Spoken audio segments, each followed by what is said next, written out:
Sa nalalapit na rehabilitasyon ng EDSA, nananawagan sina Senador Gatchalian at Senadora Po ng agarang aksyon upang maibsan ang sakripisyo ng mga commuter na tila mga mandirigmang araw-araw lumalaban sa trapiko. Si Troy Gomez magbabalita.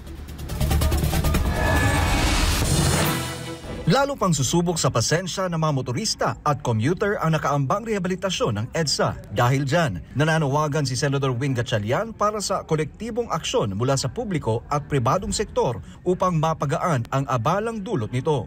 Iminungkahi rin ni Gatchalian ang alternatibong solusyon gaya ng work from home at flexible working arrangements upang mabawasan ang dami ng sasakyan sa lansangan. Binigyang diin din niya ang kahalaga ng pagbibigay daan sa mga emergency vehicles upang hindi maantala ang kanilang pagtugon sa mga nangangailangan. Samantala, iginit naman ni Senadora Grace Poe ang kahalagahan ng agarang pagtatapos ng MRT-7 project bilang dagdag na opsyon sa pampublikong transportasyon ngayong inaasahan ang mas matinding traffic sa EDSA. Ang MRT-7 ay inaasahang magdadala ng mas mabilis na biyahe mula North Avenue sa Quezon City hanggang sa San Jose del Monte, Bulacan. Sa loob lamang ng 35 minuto at may 14 na istasyon.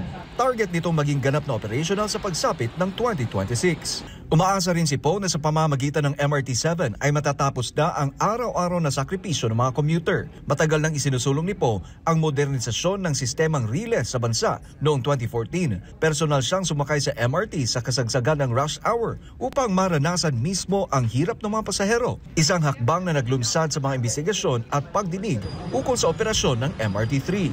Sa kasalukuyang 19th Congress, inihain ni Poe ang isang resolusyon upang siyasatin ang mga proyektong riles na suportado ng China, gayon din ang iba pang issue sa sektor ng tren.